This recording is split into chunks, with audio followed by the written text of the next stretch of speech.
Isang mapagpalang gabi sa inyong lahat, mga kapuso at kapanalig sa bawat kwento.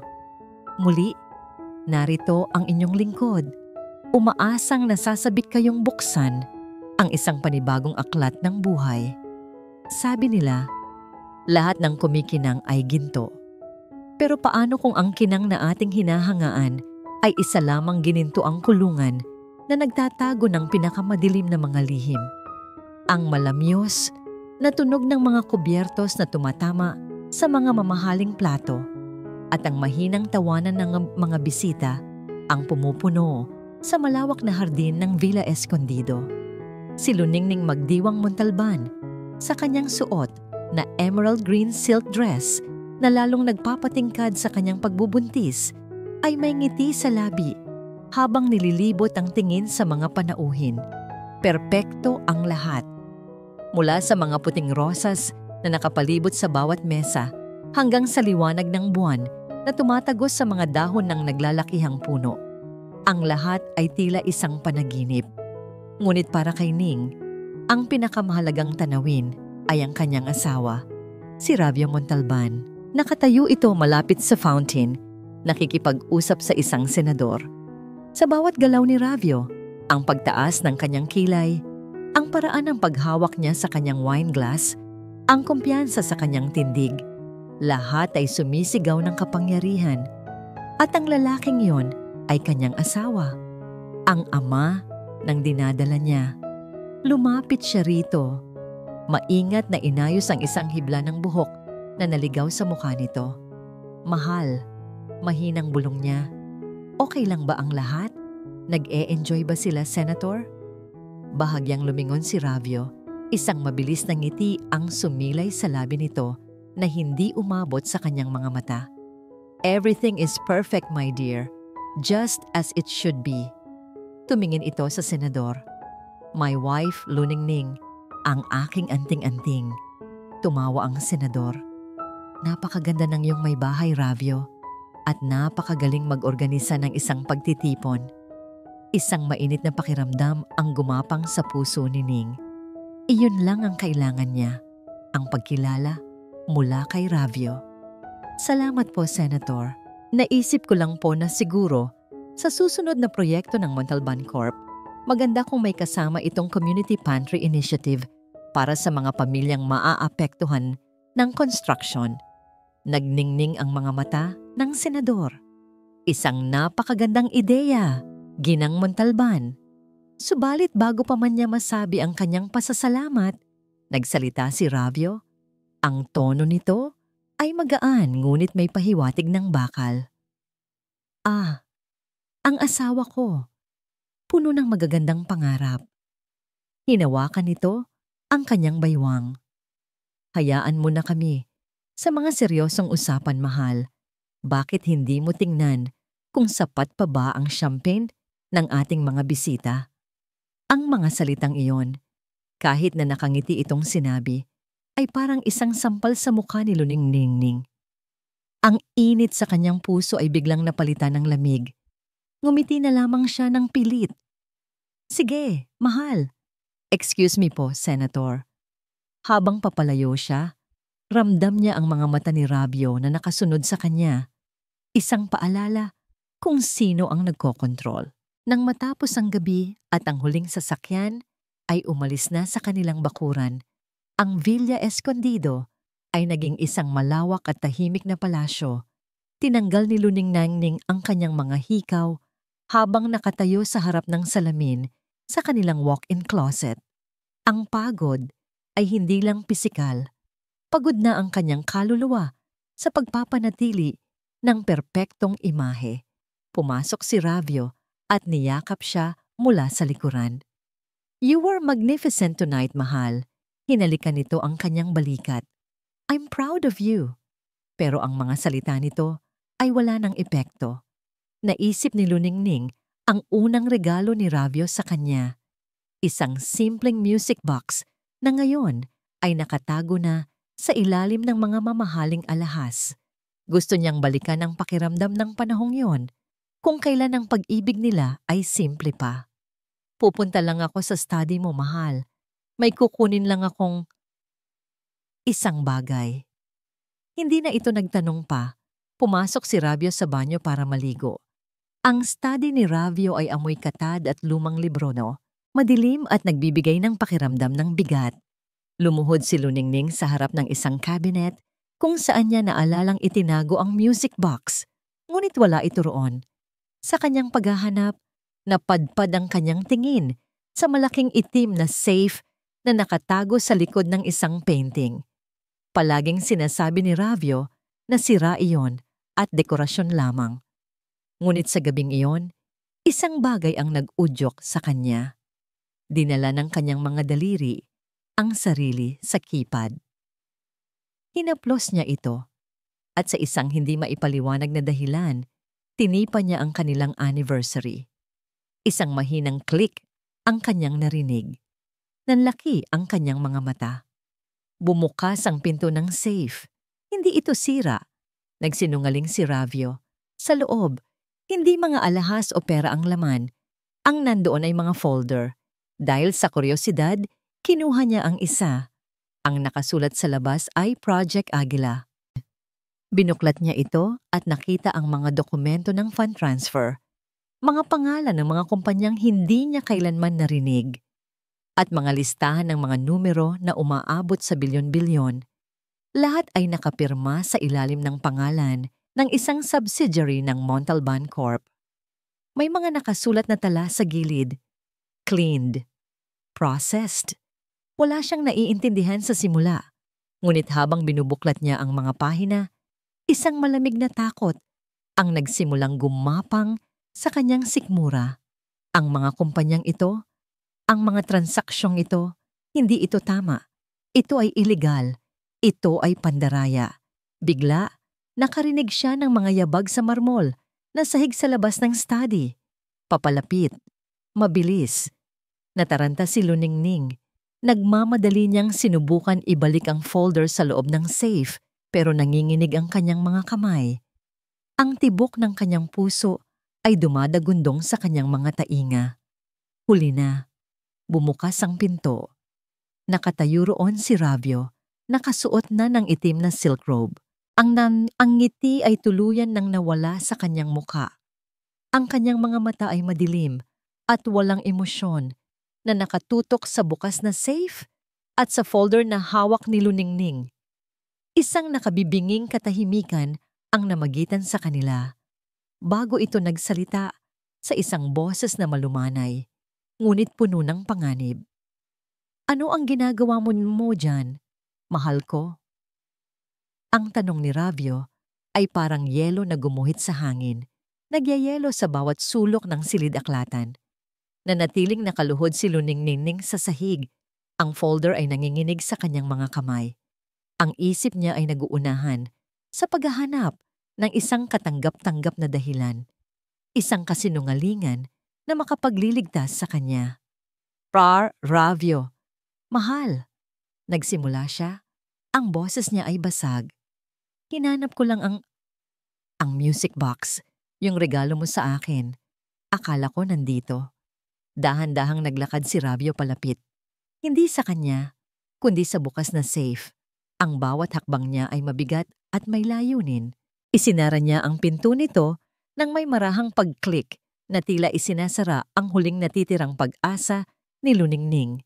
Saka siya humarap sa kanya, isang malamig at kalkuladong ekspresyon ang nasa kanyang muka. Ang music box, ulit niya, ang tono ay walang anumang emosyon. At sa iyong paghahanap, natuklasan mo ang aking maliit na libangan.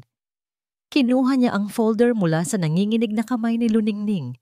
Tiningnan niya ito, hindi na may gulat, kundi may pagkayamot, na parang isang batang nahuling naglalaro ng kanyang mamahaling laruan. Ravio, ano ang lahat ng ito? Tanong ni Luningning.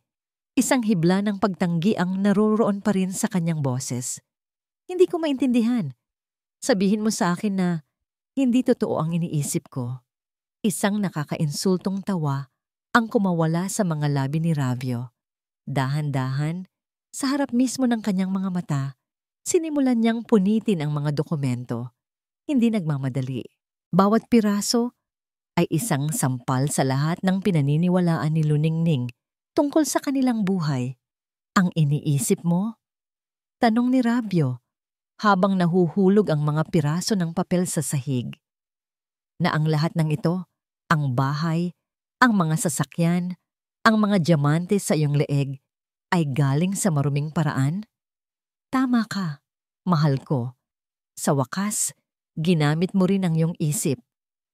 Ang katotohanan ay mas masakit pa kaysa sa inaasahan niya. Bakit? Iyon lang ang salitang lumabas sa kanyang bibig. Bakit? Umiling si Rabio na parang kausap ang isang musmos. Dahil sa mundo natin, Luningning, hindi ka makakarating sa tuktok sa pagiging malinis. At kailangan ko ng isang perpektong pamilya. Isang maganda, inosenteng asawa na magiging magandang palamuti sa aking pangalan. At doon ka pumasok. Ang bawat salita ay isang punyal sa kanyang puso. Ginamit mo lang ako? Huwag kang maging dramatiko. Sabi nito, ang boses ay nagiging mas matalas. Pinakinabangan mo rin ito. Minahal mo ang buhay na ito. Isang biglaang tapang na dulot ng desperasyon at pag-ibig para sa kanyang hindi pa naisisilang na anak ang bumuhay sa kanya. Tumayo siya, hinawakan ang kanyang sinapupunan. Hindi ako papayag na lumaki ang anak ko sa isang bahay na itinayo sa kasinungalingan. Isusumbong kita, Rabio. Sasabihin ko sa lahat ang totoo. Sa sandaling iyon, nagbago ang lahat sa mukha ni Rabio. Ang pagkukunwaring kalmado ay nawala. At ang lumitaw ay isang bagay na pangit at marahas. Ang tunay na halimaw. Sa isang mabilis na kilos, sinunggaban niya si Luningning sa leeg. Ang mga daliri niya ay humigpit, pinipigilan ang kanyang paghinga. Itinulak siya nito sa pader at tumama ang likod ng kanyang ulo sa matigas na kahoy. Nahihilo, sinubukan niyang alisin ang kamay nito, ngunit ang lakas ni Rabio ay hindi matitinag. Isusumbong mo ako? Bulong nito, ang hininga ay mainit at puno ng lason sa kanyang tainga. Akala mo ba ganoon lang kadali? Akala mo ba hahayaan kitang sirain ang lahat ng pinaghirapan ko? Napakatanga mo talaga, Luningning. Hanggang sa huli, naniniwala ka pa rin sa mga fairy tale.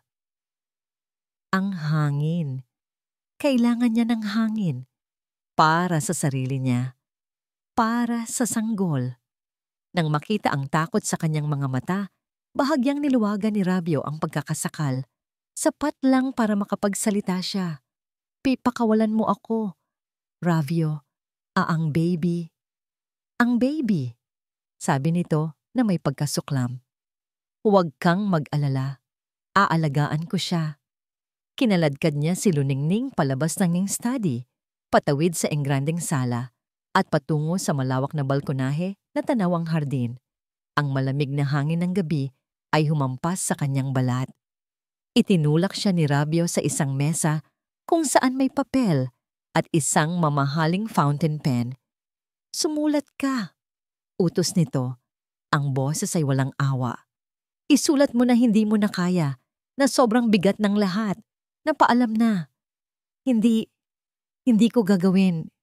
Umiiyak na, sabi niya. Isang malakas na sampal ang dumapo sa kanyang pisngi na nag-iwan ng nag-aapoy na sakit. Sumulat ka, sigaw nito.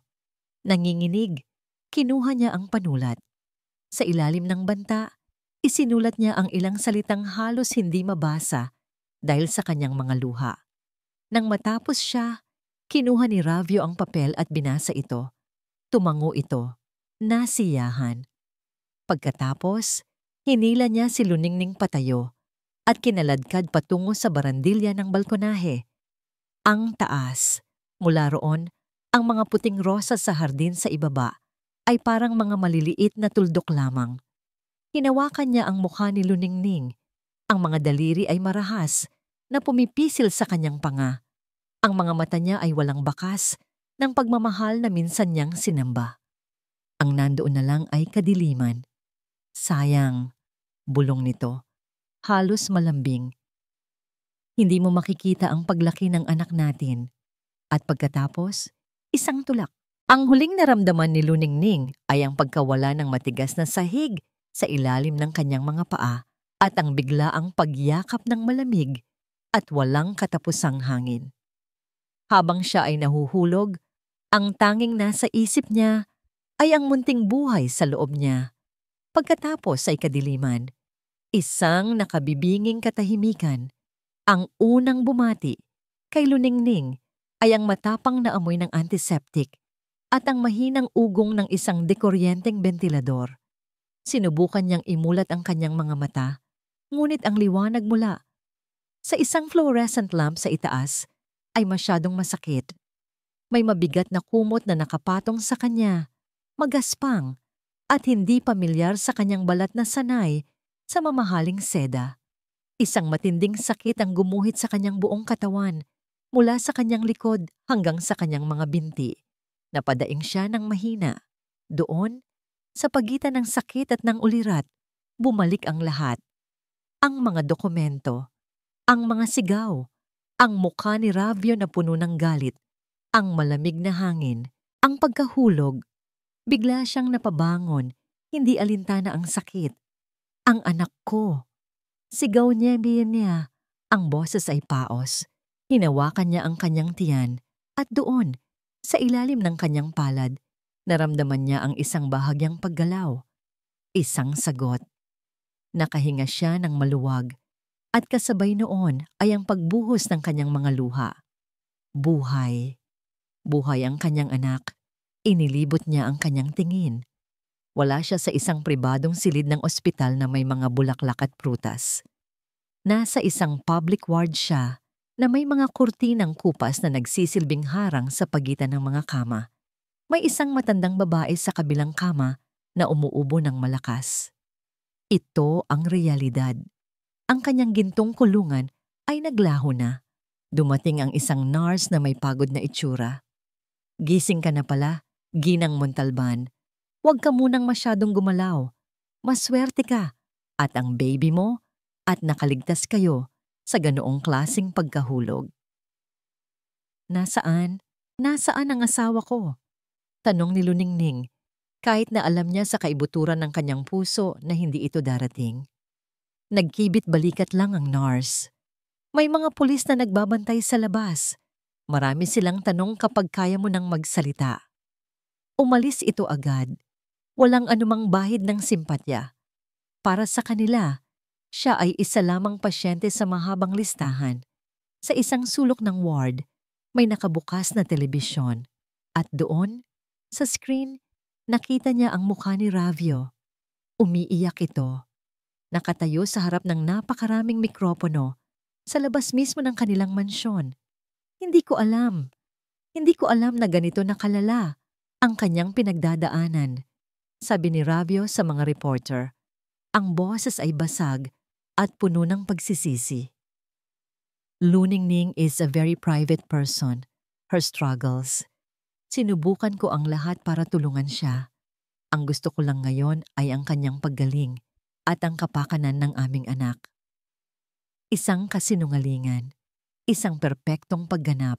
Ginawa siyang kontrabida sa sarili niyang trahedya. Isang asawang may problema sa pag-iisip. Isang babaeng sinubukang magpakamatay. Ang galit ay nagsimulang pumalit sa sakit na nararamdaman niya. Galit sa lalaking nangako ng habambuhay na pag-ibig, ngunit kamatayan pala ang inalay.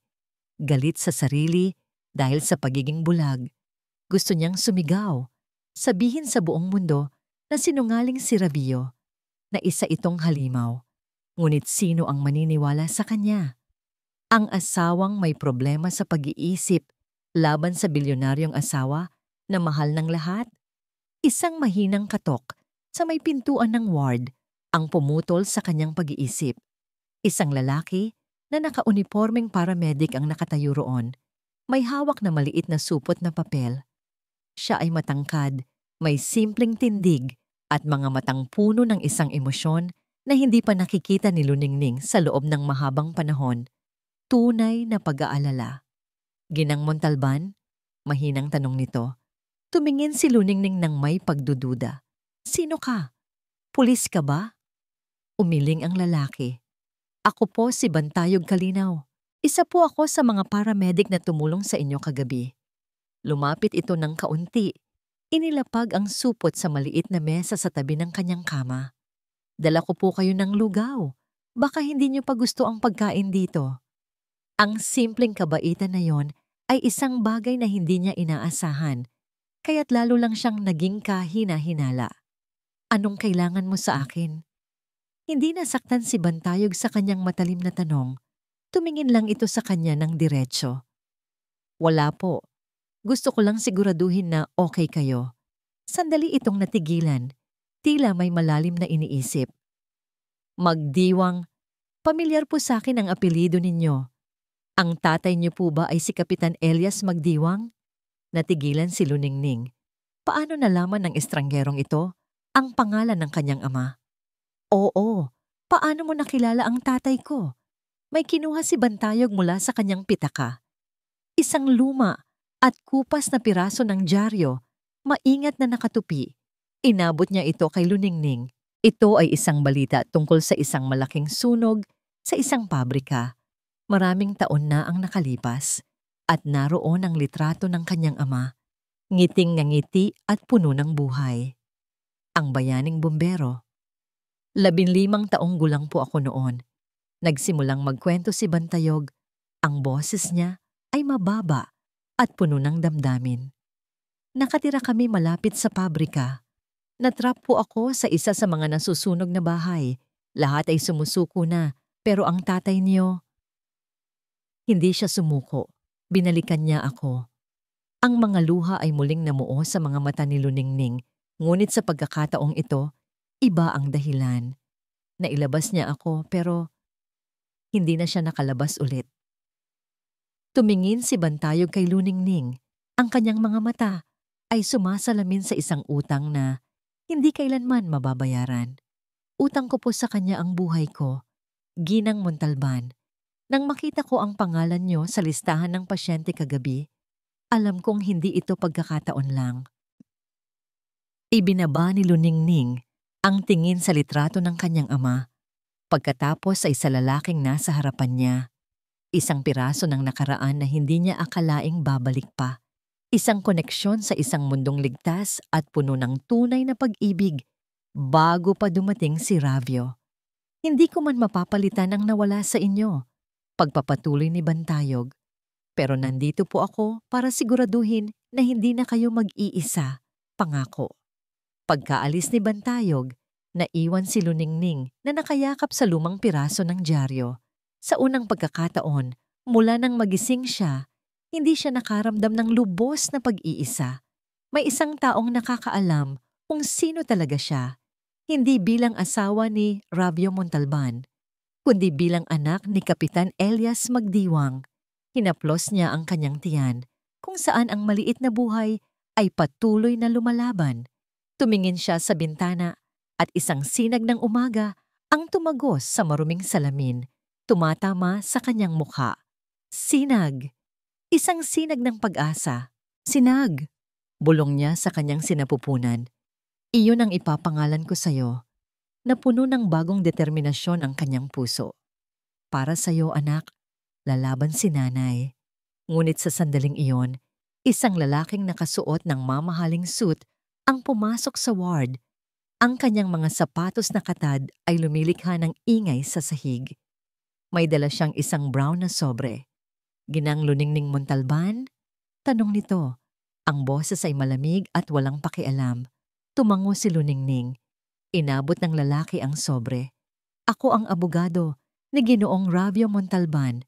Ipinapaabot niya sa inyo itong restraining order at isang formal na abiso na siya ay magsasampa ng kaso para sa solong kustodya ng inyong anak pagkapanganak ninyo dahil sa inyong hindi matatag na kalagayan ng pag-iisip. Nabitawan ni Luningning ang sobre. Ang mga papel ay kumalat sa sahig na parang mga patay na dahon.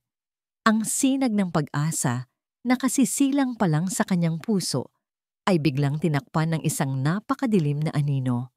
2 linggo, matapos siyang makalabas ng ospital, ang mundo ni Luningning ay lumiit mula sa isang malawak na mansyon patungo sa isang maliit na kwarto sa bahay ng kanyang lolo Agusan sa probinsya ng Kanlungan. Ang bawat umaga ay isang paalala ng lahat ng nawala sa kanya. Wala na ang malambot na kama, ang walk-in closet, ang mga katulong na handang sumunod sa bawat utos niya. Ang tanging yaman niya na lang ay ang lumalaking buhay sa kanyang sinapupunan at ang determinasyong hindi pa namamatay sa kanyang puso. Sa tulong ng maliit na naipon ng kanyang lolo at ng kaunting perang ipinahiram ni Bantayog, napilit niyang tinanggihan sa simula, ngunit ipinilit nito. Nakakuha si Luningning ng isang abogadong pampubliko na handang hawakan ng kanyang kaso. Nagsimula ang unang yugto ng laban sa isang malamig at malaking silid ng korte. Hindi dumating si Ravio. Ipinadala niya ang kanyang abogado. Isang matalas at mamahaling abogadong nagngangalang Atchwine de Castro, na ang bawat salita ay tila isang patalim. Your Honor, nagsimula si de Castro. Ang boses ay umaalingaw-ngaw. Ang kliyente ko, si Mr. Ravio Montalban, ay isang biktima rito. Biktima ng isang mapanirang puri at sakim na asawa. Ipinakita niya sa korte ang mga bank statement, mga resibo mula sa mga designer boutique, mga travel itinerary para sa mga mararangyang bakasyon. Lahat ay nagpapakita ng milyon-milyong pisong ginastos ni Luningning. Ito po ba ang larawan ng isang inaapi, Your Honor? Tanong ng abogado. Itinuturo ang mga dokumento. O larawan ng isang babaeng ginamit ang kasal para sa pansariling kapakinabangan at nang hindi na makuha ang gusto, ay gumawa ng isang marahas na eksena para makuha ang simpatiya at pera ng publiko? Nakatungo lang si Luningning, nararamdaman ang bawat tingin na parang mga karayom na tumutusok sa kanyang balat. Ang mga bagay na dati niyang ikinasisiya ay ginagamit na ngayong sandata laban sa kanya. Ang pagmamahal ni Ravio ay naging isang transaksyon. Ang buhay nila ay naging isang palabas kung saan siya ang kontrabida. Paglabas nila ng korte, para silang sinugod ng isang kawan ng mga gutom na hayop. Ang mga reporter na dating humahanga sa kanyang ganda at pananamit ay ngayon ay nag-uunahan na itutok ang kanilang mga mikropono at kamera sa kanyang mukha. Mrs. Montalban, totoo po bang may problema kayo sa pagsusugal? Mayroon daw po kayong ibang lalaki kaya't nag-away kayo ng inyong asawa? Ano po ang masasabi ninyo sa mga aligasyon na sinasaktan ninyo si Mr. Montalban? Ang mga tanong ay mababangis at walang katotohanan. Ang mga flash ng kamera ay nakakasilaw. Naramdaman ni Luningning na parang malulunod siya sa dagat ng mga akusasyon. Napahawak siya sa kanyang tiyan. Ang kanyang unang instinct ay protektahan ang kanyang anak mula sa karahasang ito. Nang akmang may isang reporter na hahawak sa kanyang braso, isang matatag na katawan ang humarang sa kanyang harapan. Si Bantayog. Hindi ito nagsalita. Hindi ito nakipagtalo. Itinaas lamang niya ang kanyang mga braso para gumawa ng harang sa pagitan ni Luningning at ng mga tao. Ang kanyang likod ay nagsisilbing pader. Dahan-dahan lang po, sabi niya sa isang kalmadong boses na may bigat. Buntis po ang tao. Hinawakan niya si Luningning sa siko at marahang inalalayan palabas sa magulong damdong. Isinakay niya ito sa kanyang luma, ngunit malinis na owner-type jeep. Sa buong biyahe, wala ni isa sa kanila ang nagsalita. Tanging ang tunog ng makina at ang mga hikbi ni Luningning ang maririnig. Hindi siya inihatid ni Bantayog pabalik sa bahay ng kanyang lolo. Sa halip, huminto sila sa harap ng isang maliit na paupahan sa isang tahimik na kalye. Dito po muna kayo, sabi ni Bantayog habang binubuksan ang pinto ng isang maliit na kwarto. Mas ligtas po kayo rito. Alam na ng mga reporter kung saan nakatira ang lolo nyo. Ang kwarto ay simple lang. May isang kama, isang maliit na mesa, at isang bintana na tanawang pader ng katabing bahay. Ngunit ito ay malinis. At higit sa lahat, ito ay tahimik. Habang si Luningning ay nakaupo sa gilid ng kama, tulala. Pumasok si Bantayog sa maliit na banyo. May narinig siyang tunog ng pagpihit at pagkalikot. Paglabas niya, sinabi niya, "Ayos na po ang gripo. Tumutulog kanina." Hindi alam ni Luningning kung ano ang sasabihin. Ang mga salita ay tila hindi sapat. Inilapag ni Bantayog ang isang supot ng groceries sa mesa. "May pagkain na po diyan.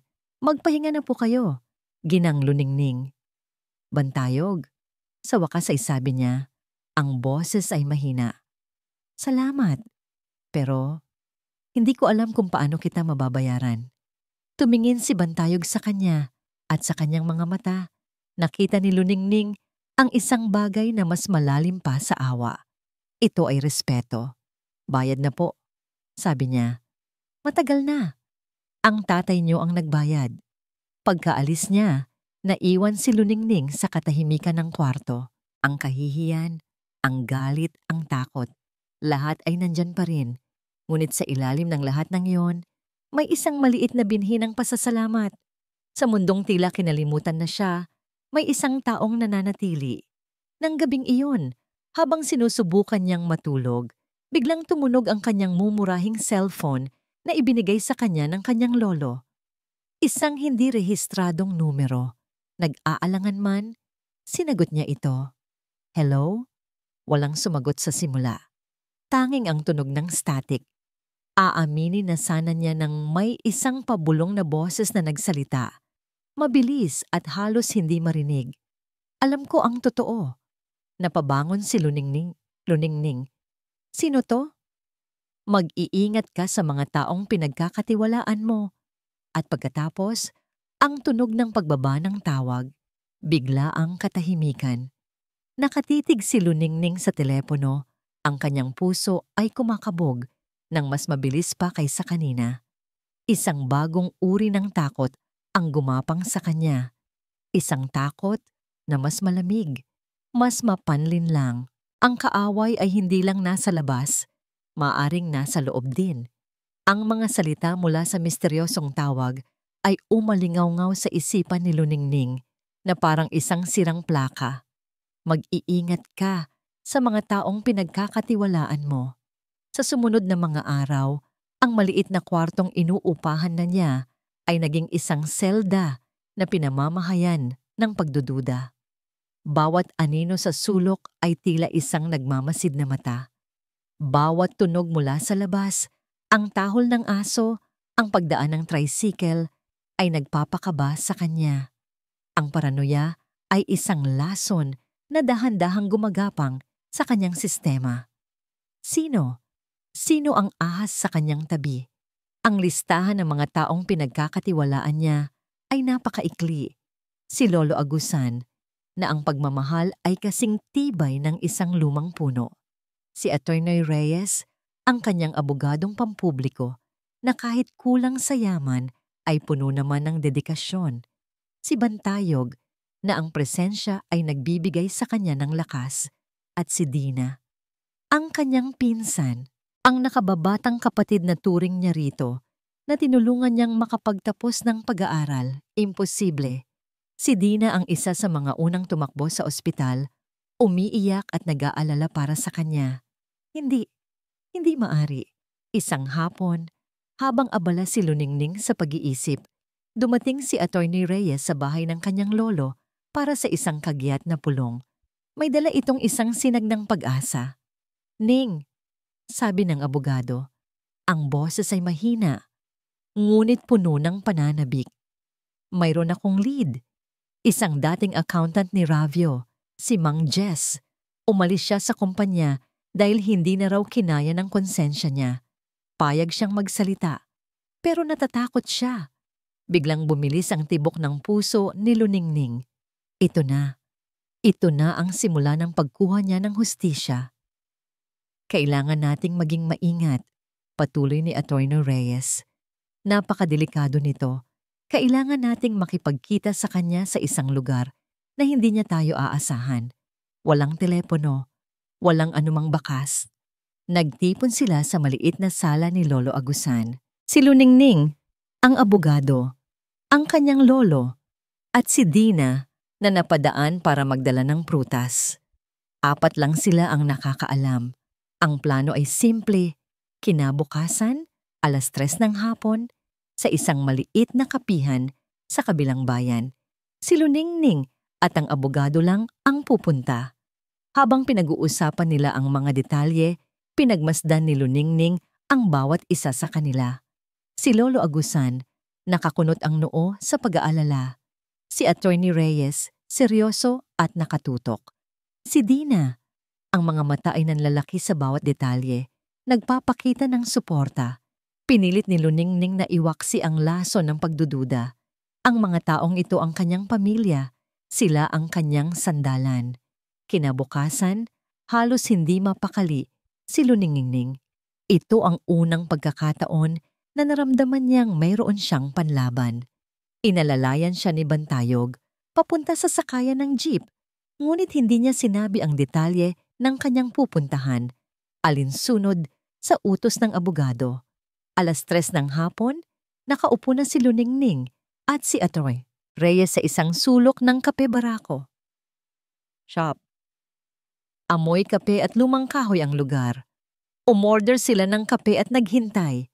Lumipas ang 15 minutos, 30 minuto, 1 oras. Ang pag-asa sa dibdib ni Luningning ay unti-unting napapalitan ng pamilyar na kaba. Sinubukan ni Attorney Reyes na tawagan ang numero ni Mang Jess, ngunit hindi na ito makontak. Sandali lang, Ning, paalam ng abogado. Pupuntahan ko ang address na ibinigay niya. Baka may nangyari lang. Pagbalik ni Attorney Reyes makalipas ang 1 oras, ang mukha nito ay gumuho na. Wala na siya, Ning. Ang sabi ng kapitbahay, kaninang umaga pa lang, may sumundo sa kanyang isang magarang itim na kotse, dala ang lahat ng gamit, para siyang binuhusan ng malamig na tubig. Alam na ni Ravio. Paanong nalaman ni Ravio? Ang biyahe pabalik ay isang mahabang katahimikan. Ang kabiguan ay masakit, ngunit ang katotohanan sa likod nito ay mas nakakatakot. May nagtraidor sa kanya. Isa sa 3 taong pinagkatiwalaan niya ng plano. Pagdating niya sa kanyang inupahang kwarto, umupo siya sa dilim. Ang 4 na pader ay tila papalapit sa kanya. Sinasakal siya. Isa-isa niyang inisip ang mga pangyayari. Si Lolo Agusan, hindi. Hinding-hindi. Si Attorney Reyes, posible, pero bakit? Para sa pera? Tila napakatapat nito sa kanyang tungkulin. Si Dina, hindi. Ayaw niyang isipin. Narinig niya ang isang katok sa pinto. Ate Ning, ako to. Bumukas ang pinto at pumasok si Dina. May dalang isang mangkok na mainit pa. Nag-alala ako sa'yo. Pinagluto kita ng paborito mong lugaw. Ang simpleng gesture na yon ay tila isang yakap sa kanyang nanlalamig na puso. Marahil ay nagiging paranoid lang talaga siya. Ngumiti siya ng pilit. Salamat, Dina. Halika. Maupo ka. Umupo si Dina sa tabi niya sa kama.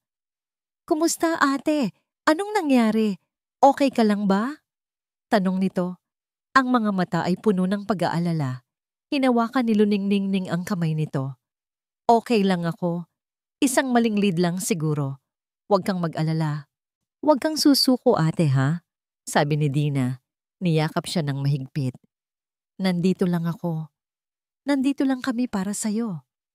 Sa gitna ng yakap na yon, napadako ang tingin ni Luningning sa kamay ni Dina na nakapatong sa kanyang balikat. At doon, kumislap sa ilalim ng mahinang ilaw ng bombilya ay isang relo. Hindi ito isang ordinaryong relo. Ito ay isang mamahaling Swiss watch na may asul na dial at leather strap na gawa sa balat ng buhaya. Isang Vacheron Constantin, isang limited edition model. Nanlamig ang buong katawan ni Luningning. Ang tibok ng kanyang puso ay tila huminto. Naalala niya ang isang gabi noong masaya pa sila. Ipinagmamalaki ni Ravio ang kaparehong-parehong relo. 5 lang nito sa buong Pilipinas, mahal. Sabi nito sa kanya. At isa sa mga yon ay nasa akin. Dahan-dahan siyang kumala sa yakap. Tinitigan niya ang mukha ng kanyang pinsan, ang maamong mukha na minahal niya na parang kapatid. Ngunit ang nakikita niya na ngayon ay hindi na si Dina. Ang nakikita niya ay ang anino ng isang ahas. Ang relo sa pulso ni Dina ay tila isang makamandag na ahas na nakapulupot. Ang kislap nito ay sumisilaw sa paningin ni Luningning. Bawat segundong lumilipas sa asul na dial niyon ay parang isang martilyong pumupukpok sa kanyang dibdib. Dinudurog ang bawat natitirang piraso ng kanyang tiwala. Ang ganda ng relo mo, sabi ni Luningning. Sinisikap na panatilihing kalmado ang kanyang boses, kahit na ang bawat salita ay parang bubog na lumalabas sa kanyang lalamunan. Bago ba yan? Biglang naging aligaga si Dina. Automatiko niyang hinila ang manggas ng kanyang damit para takpan ang relo. Ngunit huli na ang lahat. Ito ba? Regalo lang sa akin ng isang manliligaw. Ang kanyang nangiti ay hindi umabot sa kanyang mga mata. Isang manliligaw na may kakayahang magbigay ng relong nagkakahalaga ng isang bahay at lupa. Kilala ni Luningning ang relong iyon. Naalala niya kung paano ito ipinagmayabang ni Ravio at kung paano nito binanggit na bibilhin niya ang isa pa para sa isang mahalagang business partner. Ang business partner na yon ay ang kanyang sariling pinsan. Ganun ba? Tumango si Luningning, isang malamig na katahimikan ang bumalot sa kanya. Hindi galit, hindi lungkot, kundi isang mapait na pagtanggap. Sana ay ipakilala mo siya sa amin balang araw. Hindi na nagtagal si Dina. Tila naramdaman nito ang biglaang paglamig ng hangin sa pagitan nila. Pagkaalis niya, naiwan si Luningning na nakatitig sa mangkok ng lugaw na dinala nito. Ang dating paborito niyang pagkain ay parang lason na ngayon sa kanyang paningin. Sa sandaling iyon, halos sumuko na siya. Kung ang sarili niyang kadugo ay nagawang saksakin siya sa likod, ano pa ang laban niya sa mundo? Ngunit nang haplusin niya ang kanyang tiyan, naramdaman niya ang marahang sipa ni Sinag. Isang paalala. Hindi lang ito laban para sa kanya, kundi laban para sa kinabukasan ng kanyang anak. Kinabukasan, tinawagan niya si Bantayog. "Yog, may hihilingin sana akong pabor," sabi niya sa telepono. Ang boses ay determinado na. Hindi na nagtanong si Bantayog ng maraming detalye. Ang tanging sinabi niya ay, "Sige, ano yon?" Ipinlano nilang mabuti. Isang pain, isang simpleng bitag na susubok sa katapatan ni Dina nang walang duda. Kinagabihan, sa bahay ng kanyang lolo Agusan, habang naghahapunan sila kasama si Dina, sinadya ni Luningning na maging balisa at masaya ng sabay. "Lolo, may magandang balita po," sabi niya. Sapat lang ang lakas para marinig ng lahat. Tumawag si Attorney Reyes. May bago raw siyang ebidensya. Isang black book daw ni Ravio. Nakuha niya mula sa isa pang empleyado na naawa sa akin. Nasa atin na ang lahat. Nakita niya ang bahagyang panlalaki ng mga mata ni Dina. Isang mabilis na reaksyon na agad din nitong tinago sa pamamagitan ng pag-inom ng tubig. "Saan daw ninyo itatago yan, anak?" tanong ni Lolo Agusan, sumasakay sa plano. "Sa ngayon po, itinago muna ni Attorney Reyes sa isang safe deposit box," sagot ni Luningning. "Pero bukas ng umaga, ibibigay niya sa akin. Magkita raw kami sa lumang waiting shed sa may kanto, 9:00 ng umaga, para walang makahalata." Nagpatuloy sila sa pagkain na parang walang nangyari, ngunit ramdam ni Luningning ang titig ni Dina sa kanya. Pagkatapos ng hapunan, nagpaalam agad si Dina, sinabing may importante pa siyang gagawin. Sa labas ng bahay, sa dilim, naghihintay si Bantayog sa kanyang owner-type jeep. Ang makina ay naka-off. Nakita niya ang paglabas ni Dina, ang paglakad nito palayo sa bahay, at ang pagkuha nito ng cellphone mula sa kanyang bag. Sinundan niya ito ng may distansya. Huminto si Dina sa isang madilim na eskinita. Lumingon-lingon na parang may hinahanap. At pagkatapos, may isang lalaking lumapit sa kanya, nakasuot ng itim na jacket. Mula sa kanyang kinatatayuan, malinaw na kinunan ni Bantayog ng litrato ang pag-uusap nila, ang pag-abot ni Dina ng isang maliit na papel, at ang pag-abot ng lalaki ng isang makapal na sobre pabalik. Ang lalaki ay isa sa mga kilalang tauhan ni Ravio. Kinabukasan, alas 9 ng umaga, dumating si Luningning sa lumang waiting shed. Walang black book, walang abogado. Tanging si Dina lang na naghihintay sa kanya. "Ate," sabi ni Dina, may ngiti sa labi. "Nag-alala ako, kaya sinamahan na kita." "Talaga?" tanong ni Luningning. Ang boses ay walang emosyon. Sa sandaling iyon, lumitaw si Bantayog mula sa likod ng isang puno. Kasunod niya si Lolo Agusan. Nawala ang nangiti sa mukha ni Dina.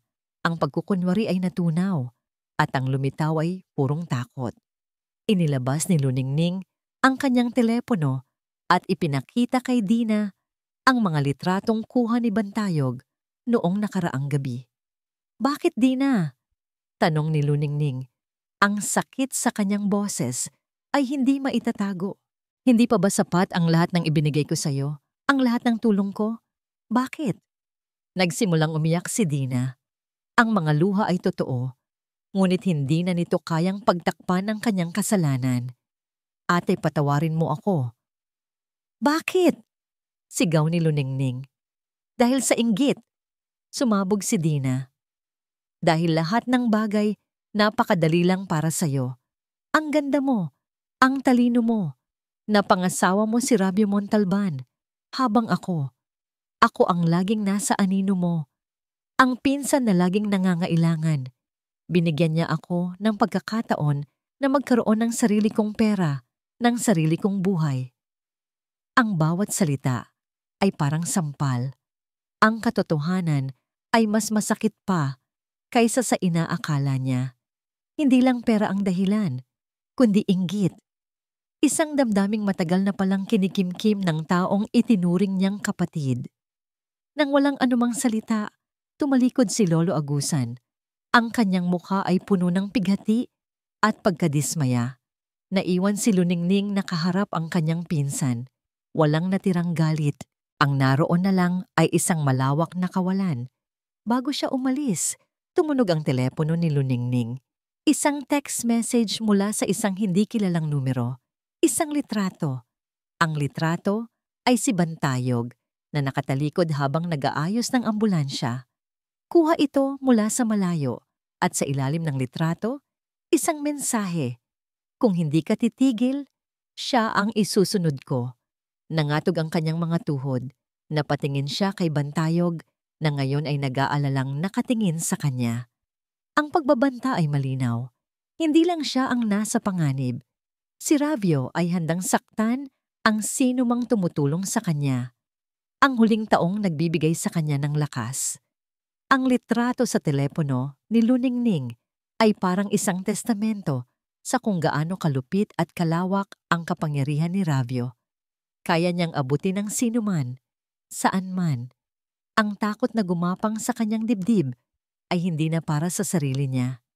Ito ay para kay Bantayog, para sa lalaking walang ibang ginawa, kundi ang tulungan siya, ang protektahan siya, ang maging anino ng kabutihan ng kanyang ama sa pinakamadilim na kabanata ng kanyang buhay. Hindi niya kayang isipin na may mangyayaring masama rito dahil sa kanya. Hindi niya kakayanin na magkaroon pa ng isang buhay na utang sa kanya. Kinabukasan, pinuntahan niya si Bantayog sa ambulance station kung saan ito naka-duty.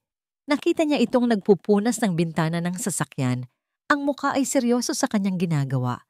Sa ilalim ng sikat ng araw, mukha siyang matatag at hindi matitinag. Ngunit alam ni Luningning na hindi siya gawa sa bato. Tumatablan din siya. Nasasaktan. "Yog," tawag niya. Ang boses ay mahina. Lumingon ito at isang maliit na ngiti ang sumilay sa labi nito nang makita siya. "Ning, anong ginagawa mo rito? Ayos ka lang ba?" Iyon na. Ang simpleng tanong na yon, ang walang pag-alinlangang pag-alala sa mga mata nito, ang nagpabigat lalo sa kanyang desisyon. Huminga siya ng malalim. Kailangan nating mag-usap, sabi niya. Iniiwasan ng kanyang tingin. Gusto kong magpasalamat sa lahat ng tulong mo. Wala yun, sagot ni Bantayog. Sinabi ko naman sa'yo, hindi kita iiwan. Pero kailangan, sabi ni Luningning. Pinipilit na maging matigas ang kanyang boses. Kailangan mo na akong iwan. Ayoko nang tulungan mo ako, Yog. Ayoko nang makita ka pa. Ang nangiti sa mukha ni Bantayog ay unti-unting nawala. Napalitan ito ng pagkalito. Ano? Ning, hindi kita maintindihan. Dahil ba sa nangyari kahapon? Dahil ba kay Dina? Hindi. Dahil sa akin? Pagsisinungaling niya. Bawat salita ay parang lason sa kanyang dila. Pagod na ako, Yog. Pagod na akong lumaban. Siguro tama sila. Siguro kasalanan ko ang lahat. At ang pagtulong mo, lalo lang nitong ginugulo ang lahat. Gusto ko na lang ng katahimikan. Nakita niya ang sakit sa mga mata ni Bantayog. Isang sakit na mas malala pa sa pisikal na sugat. Hindi ako naniniwala sa'yo. Mariing sabi nito. Hindi ikaw yan. Ang Luningning na kilala ko ay hindi sumusuko. Hindi mo ako kilala. Sigaw niya. Ang mga luha ay nagbabadyang tumulo. Ang kilala mo lang ay ang anak ng taong nagligtas sa'yo. Isang utang na loob. Pero tapos na, Yog. Bayad ka na. Pwede ka nang umalis. Layuan mo na ako. Hindi na nagsalita si Bantayog.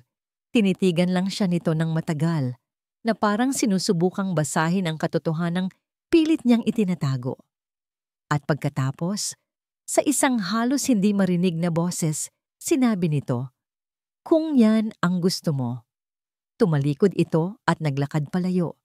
At sa bawat hakbang nito palayo, pakiramdam ni Luningning ay may isang piraso ng kanyang puso na sumasama. Dumating ang araw ng huling pagdinig para sa kustodya ni Sinag. Pumasok si Luningning sa korte na parang isang kaluluwang naglalakad. Ang apoy sa kanyang mga mata ay wala na. Nandoon si Ravio sa unang pagkakataon, nakaupo sa kabilang panig. Ang kanyang mukha ay isang perpektong maskara ng kalungkutan at pag-aalala. Sa tabi niya ay si Dina, nakayuko, handang maging saksi laban sa kanya. Tinawag si Dina sa witness stand, umiiyak. Isinalaysay niya ang isang kwentong puno ng kasinungalingan, kung paano si Luningning ay laging nagwawala, kung paano ito nagsasalita mag-isa, kung paano nito sinubukang saktan ng sarili ng maraming beses.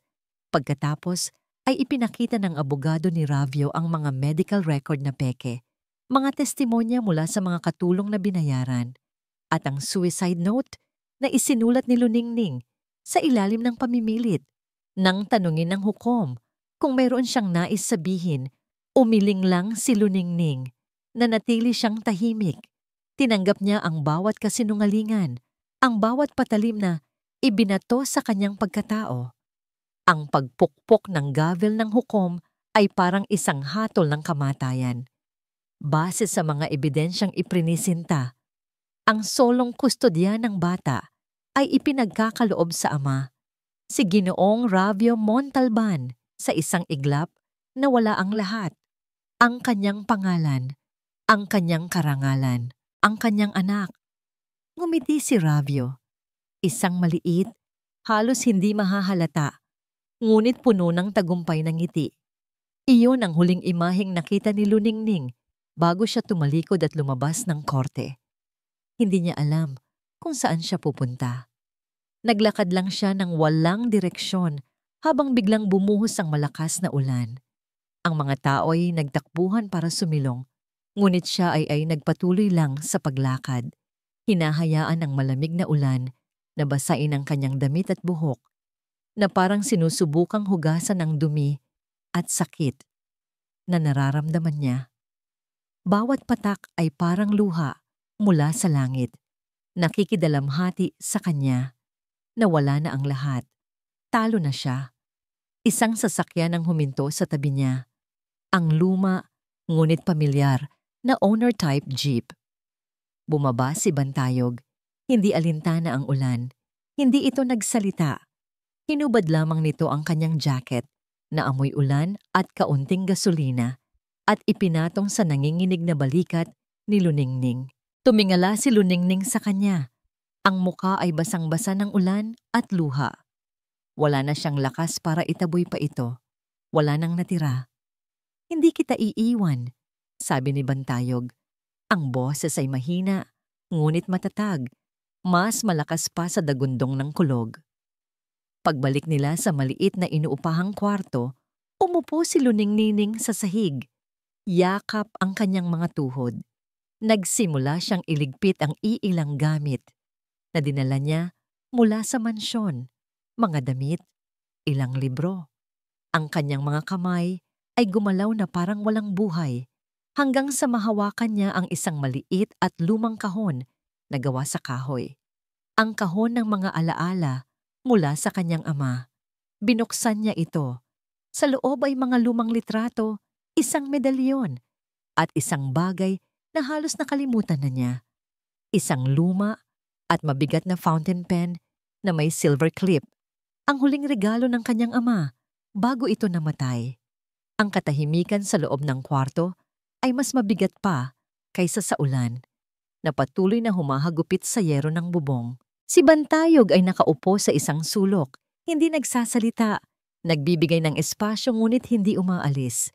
Ang kanyang presensya ay isang tahimik na pangako, isang angkurang pumipigil kay Luningning na tuluyang tangayin ng alon ng kanyang pighati. Nakatitig si Luningning sa lumang kahon na nasa kanyang kandungan. Ang bawat bagay sa loob nito ay isang piraso ng buhay na ninakaw sa kanya. Ang mga litrato ng kanyang masayang ama, ang ngiti nito na tila nangungusap mula sa nakaraan, at ang pluma. Kinuha niya ang fountain pen. Ito ay mabigat sa kanyang palad, malamig sa kanyang mainit na balat. Ang katawan nito ay gawa sa itim na resina na may mga guhit na pilak. Simple, ngunit elegante. Bigla, isang alaala ang bumalik sa kanya. Malinaw na parang kahapon lang nangyari. 18 taong gulang siya. Nakapasa siya sa entrance exam ng universidad na kanyang pinapangarap. Sinalubong siya ng kanyang ama sa pintuan. Ang uniforme nito ng bumbero ay amoy pa ng usok mula sa katapos na tungkulin. May inabot itong isang kahon sa kanya. Para sa pinakamatalino kong manunulat, sabi ni Kapitan Elias, ang mga mata ay nagmamalaki. Sa loob ay ang pluma. Anak, ingatan mo ito. Espesyal ito. Gamitin mo para isulat ang kwento ng buhay mo. Isang mapait na ngiti.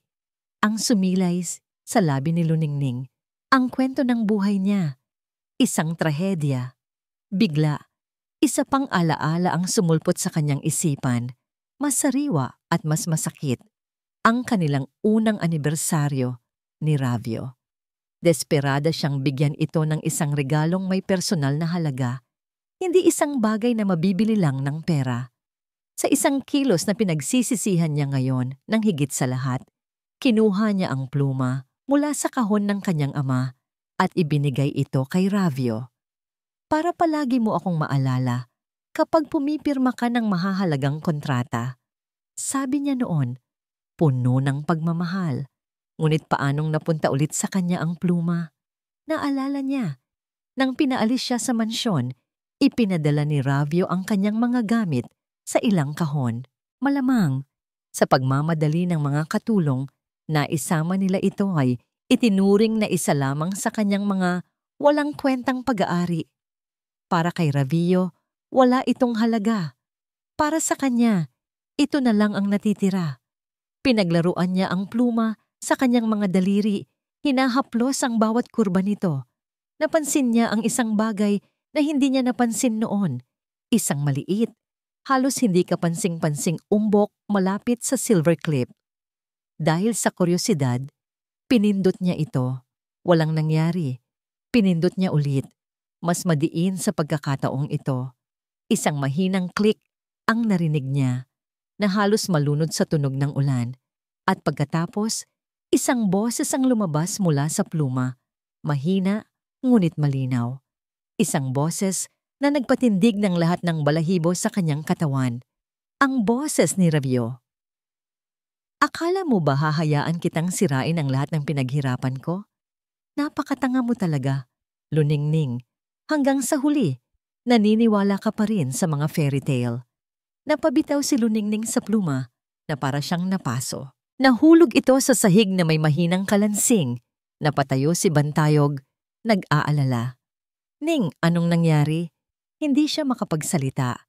Nakaturo lang siya sa pluma. Ang kanyang mga mata ay nanlalaki sa hindi makapaniwalang pagkamangha. Dinampot ni Bantayog ang pluma at sinuri ito. Nakita niya ang maliit na butas ng mikropono na nakatago sa disenyo. Nakita niya ang isang manipis na siwang sa katawan nito na kapag binuksan ay naglalaman ng isang micro USB port. Diyos ko, bulong ni Bantayog. Isa itong voice-activated recorder. Ang kanyang ama. Hindi lang ito isang simpleng pluma.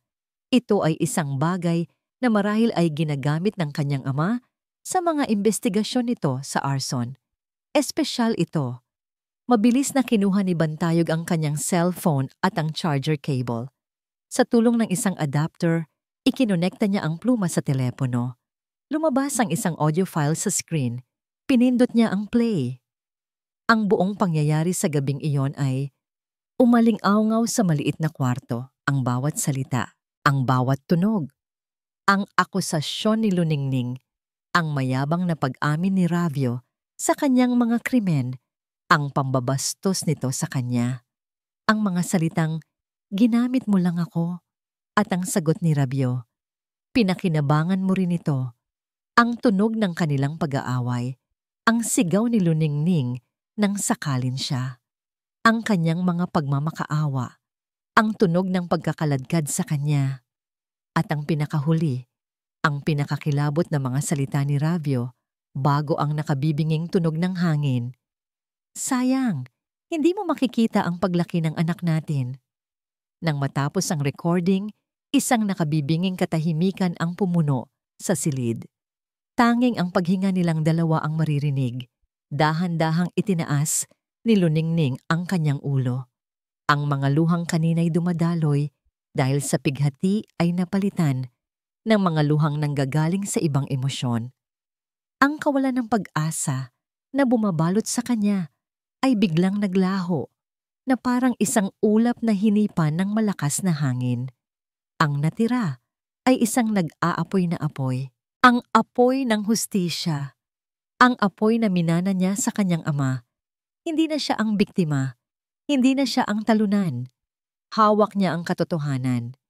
Isang katotohanang hindi maitatanggi, hindi maibabaluktot, at hindi matatawaran ng pera ni Ravio. Ang boses mismo ng halimaw na nagkukumpisal sa sarili nitong krimen. Isang regalo mula sa kanyang ama. Isang tinig mula sa nakaraan na bumalik para iligtas siya at ang kanyang anak. Tumingin siya kay Bantayog. Ang kanyang mga mata ay nagliliyab sa isang bagong determinasyon na hindi pa nito nakikita dati. Yog, sabi niya, ang boses ay hindi na nanginginig. Ito ay matatag, matigas na parang bakal. Nanalo na tayo. Ang pagkakatuklas sa recording ay hindi lang nagbigay sa kanila ng ebidensya, nagbigay ito sa kanila ng kapangyarihan. Ngunit sa pagkakataong ito, natuto na si Luningning. Hindi na siya padalos-dalos. Ang isang ahas, kapag na-corner, ay mas lalong nagiging mapanganib. Hindi natin ito pwedeng dalhin diretso sa korte o sa pulis. Sabi ni Luningning kay Bantayog at Attorney Reyes sa kanilang muling pagpupulong. Ang apoy sa kanyang mga mata ay hindi pa rin namamatay. Kaya ni Ravio na bayaran ang sinuman. Kaya niyang palabasin na peke ito. Kaya niyang ipatumba ang sinumang hahadlang sa kanya. Sumang-ayon si Attorney Reyes, kailangan nating ilabas ito sa isang paraan na hindi na niya makokontrol. Kailangan nating dalhin ang kasong ito hindi lang sa korte ng batas, kundi sa korte ng publiko. Mayroon silang isang pagkakataon para gawin ito ng tama. Sa tulong ng isang dating kasamahan ni Atty. Reyes, nakipag-ugnayan sila sa isang respetado at walang takot na investigative journalist na nagngangalang Marisol Cuesta. Kilala si Marisol sa paglalantad ng mga katiwalian ng mga makapangyarihang tao. Sa isang lihim na pagpupulong sa isang maliit na kainan sa gabi, ipinarinig nila kay Marisol ang recording. Habang tumatakbo ang audio, nakita ni Luningning ang pagbabago sa mukha ng journalist. Mula sa professional na interes, naging pagkabigla at nagtapos sa matinding galit. Hayop! Iyon lang ang nasabi ni Marisol nang matapos ang recording. Tumingin siya kay Luningning. Ang kanyang mga mata ay puno ng bagong paggalang. I will handle this. Ipagtanggol natin ang karapatan mo at ng anak mo. Sa sumunod na linggo, nagkaroon ng biglaang katahimikan, ang uri ng katahimikan bago ang isang malakas na bagyo. Nagtago si Luningning, hindi nagpakita kahit kanino. Samantala, si Marisol at ang kanyang team ay tahimik na nagtrabaho. Verify ang bawat detalye, kinakausap ang iba pang posibleng source at inihahanda ang kanilang pasabog. At isang Lunes ng umaga, sumabog ang balita. Hindi lang ito lumabas sa isang news outlet.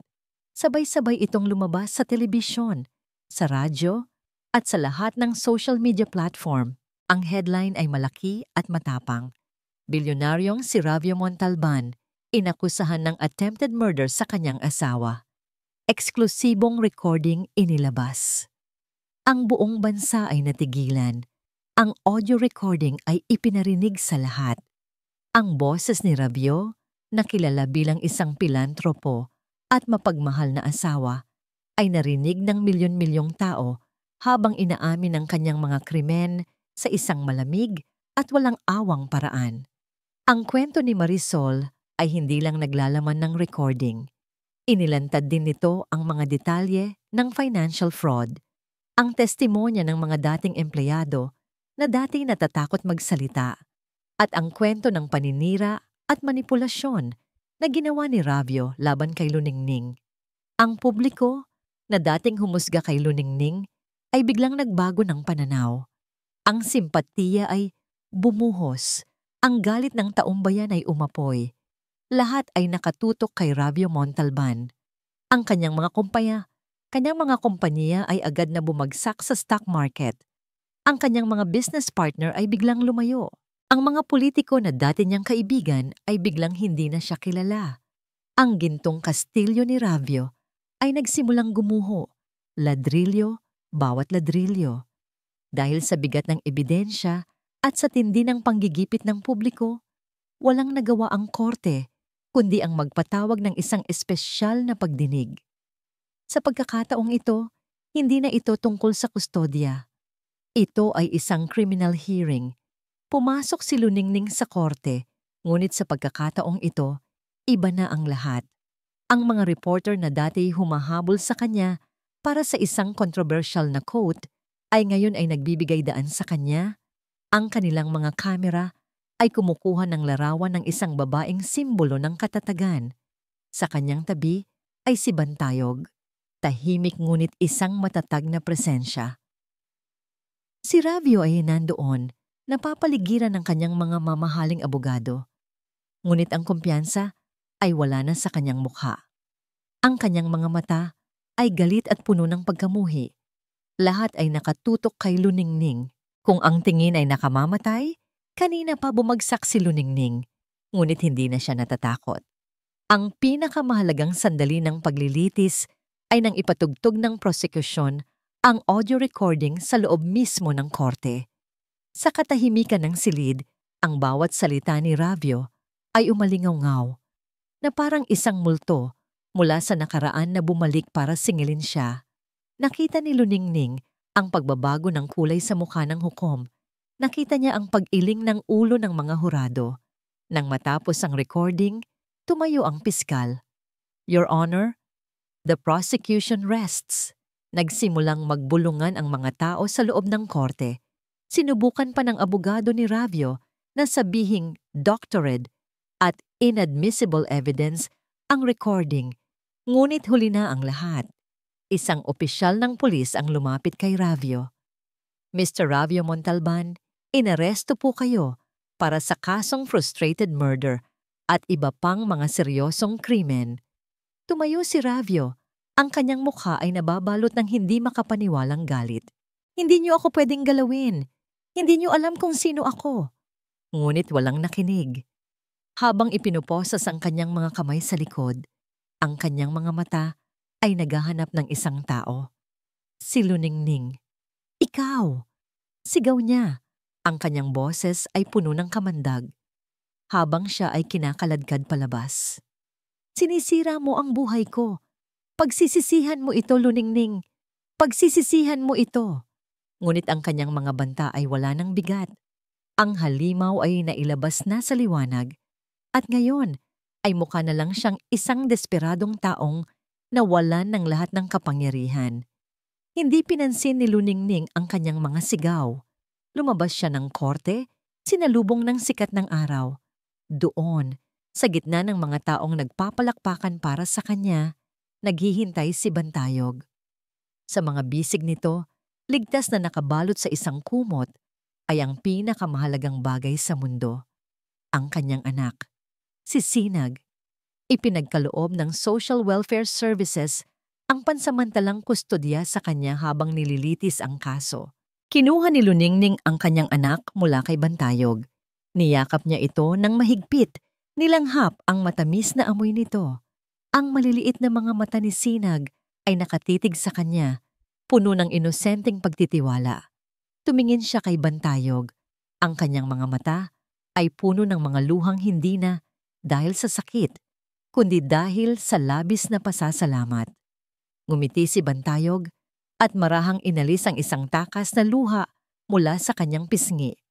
Tapos na ang laban. Nakuha na niya ang hustisya at higit sa lahat, nabawi na niya ang kanyang anak. Nabawi na niya ang kanyang buhay. 1 taon ang lumipas. Ang maingay at magulong lungsod ng Silangan ay naging isang malayong alaala na lamang. Ang hangin ngayon sa probinsya ng Kanlungan ay amoy sariwang damo at alat ng dagat. Dito, sa isang maliit na bahay na hindi kalayuan sa dagat, natagpuan ni Luningning ang uri ng kayamanan na hindi kayang bilhin ng pera. Kapayapaan. Ang Villa Escondido, kasama ang lahat ng mapapait na alaala nito, ay kinuha na ng gobyerno. Si Ravio Montalban ay napatunayang nagkasala sa lahat ng kaso at ngayon ay nabubulok na sa bilangguan. Ang kanyang imperyo ay gumuho, naging abo at alikabok. Hindi na ginang Montalban si Luningning. Muli, siya na si Luningning Magdiwang, ang pangalan ng kanyang ama. Ang umaga niya ay hindi na nagsisimula sa pag-iisip kung anong damit ang isusuot, kundi sa paghahalo ng harina at asukal. Nagtayo siya ng isang maliit na panaderya sa harap ng bahay nila ni Lolo Agusan na tinawag niyang Sinag Bakery. Ang kanyang mga kamay na dati sanay sa paghawak ng mga diamante ay ngayon ay puno ng galak habang nagmamasa ng tinapay. Mama, Mama! Isang munting tinig ang tumawag sa kanya. Lumingon si Luningning at nakita ang kanyang isang taong gulang na anak na si Sinag na naglalakad ng paika-ika patungo sa kanya. Ang mga pisngi ay may bahid ng harina. Ang kanyang buhok ay kulot na parang sa kanya, ngunit ang mga mata nito ay may determinasyon na tila nakuha nito mula sa kanyang lolo Elias.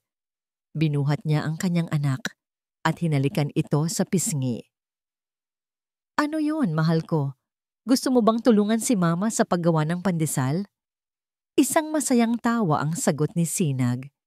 Ito ang musika na pumuno sa bawat araw ni Luningning. Isang hapon, pagkatapos isara ang panaderya, dinala nilang dalawa ni Sinag ang isang pumpon ng puting bulaklak sa sementeryo. Sa ilalim ng isang malaking puno ng akasya ay ang puntod ni Kapitan Elias Magdiwang. Inilapag ni Luningning ang mga bulaklak. Tay! Bulong niya habang pinapanood si Sinag na naglalaro sa damuhan. Sana po ay proud kayo sa akin. Isang anino ang tumabon sa kanya. Nang tumingala siya, nakita niya si Bantayog. Dala-dala ang kanyang paramedic bag. Nagpa-assign ito sa local emergency unit ng kanlungan 6 na buwan na ang nakalipas. Para mas malapit ako kung sakaling may emergency. Palusot nito. Ngunit alam nilang dalawa ang tunay na dahilan. Siguradong proud na proud siya sa iyo, Ning. Sabi ni Bantayog. Ang boses ay malumanay. Tumingin ito sa puntod. At siguradong nagpapasalamat siya sa iyo dahil inalagaan mo ang pinakamahalaga niyang regalo. Hindi na nila kailangan pang pag-usapan ang nakaraan. Ang kanilang mga puso ay nagkakaintindihan na sa isang paraan na hindi na nangangailangan ng maraming salita. Ang kanilang samahan ay dahan-dahang namulaklak, itinayo sa pundasyon ng respeto, pagtitiwala, at mga pinagsamahang pagsubok. Kinagabihan, habang natutulog na si Sinag, inaya ni Bantayog si Luningning na maglakad sa dalampasigan. Ang buwan ay bilog at maliwanag. Ang sinag nito ay gumuguhit ng pilak na landas sa ibabaw ng kalmadong tubig. Umupo sila sa buhangin. Pinapanood ang mga alon na marahang humahalik sa pampang. Naalala mo ba nung una kitang sinabihan na hindi kita iiwan? Basag ni Bantayog sa katahimikan. Tumango si Luningning, isang maliit na ngiti ang sumilay sa kanyang mga labi. Gusto kong tuparin ang pangakong yon, Ining, araw-araw, habang buhay. Sabi nito, ang boses ay seryoso. Kinuha nito ang kanyang kamay. Walang singsing na diamante, walang mamahaling regalo. Tanging ang init at katatagan lang ng kanyang palad. Hindi ako kasing yaman ni Ravio. Ang kaya ko lang ibigay sa iyo ay isang simpleng buhay. Pero ipinapangako ko, hindi ka na muling masasaktan. Hayaan mo akong maging bantayog mo, ang magiging pundasyon mo, ang iyong magiging kanlungan. Tumingin si Luningning sa mga mata ni Bantayog. Dito, sa ilalim ng liwanag ng buwan, nakita niya ang kanyang hinaharap. Isang hinaharap na hindi kumikinang dahil sa ginto, kundi dahil sa init ng tunay na pagmamahal. Ang kapayapaan na ibinibigay mo, Yog. Sagot niya. Ang kanyang mga luha ngayon ay luha ng purong kaligayahan. Ay mas mahalaga pa kaysa sa lahat ng yaman sa mundo. Dahan-dahan, inilapit ni Bantayog ang kanyang muka at hinalikan siya. Isang halik na hindi mapusok o mapangangkin, kundi puno ng pangako, paggalang, at isang pag-ibig na naghintay, nagpagaling, at sa wakas ay natagpuan ang kanyang tahanan. Niyakap niya ito pabalik. Habang nakasandal ang kanyang ulo sa dibdib nito, nakita niya ang liwanag mula sa kanilang maliit na bahay, kung saan ang kanyang anak ay mahimbing na natutulog. Natagpuan na niya ang kanyang Luningning, ang tunay na kislap ng kanyang buhay. Hindi ito nasa isang ginintuang kulungan, kundi nasa isang simpleng tahanan na puno ng kapayapaan, pag-asa, at isang pag-ibig na matatag na parang isang bantayog. At dito nagtatapos ang ating kwento. Ang paglalakbay ni Luningning ay nagpapaalala sa atin na ang tunay na lakas ay hindi nasusukat sa yaman o kapangyarihan. Ito ay natatagpuan sa tibay ng isang pusong kayang bumangon mula sa pagkawasak, sa tapang na ipaglaban ang katotohanan, at sa kakayahang muling magtiwala at magmahal matapos ang isang matinding pagkakanulo. Ang pinakamahalagang kayamanan ay ang kapayapaan ng loob at ang pagmamahal na nagbibigay sa atin ng kanlungan sa gitna ng anumang unos. Maraming salamat po sa inyong walang sawang pagsubaybay sa kwento ni Luningning, Bantayog at Sinag. Sana po ay napulutan ninyo ng inspirasyon at aral ang kanilang paglalakbay. Nais po naming marinig ang inyong mga saloobin. Ano po ang pinakapaborito ninyong bahagi ng kwento? At anong uri ng kwento naman ang gusto ninyong mapakinggan sa susunod? I-comment lamang po sa ibaba. Hindi dito nagtatapos ang ating paglalakbay. Marami pa pong kwentong kasing ganda at mas puno ng aral dito sa aming channel. Kung nagustuhan nyo ang kwentong ito, i-like, i-share sa pamilya at mga kaibigan, at mag-subscribe na rin para lagi kayong updated sa mga susunod pa naming kwento. I-click nyo ang notification bell para kayo ang unang makarinig kapag may bago kaming upload. Pagpalain po kayo ng Panginoon, kayo at ang inyong buong pamilya. Hanggang sa muli.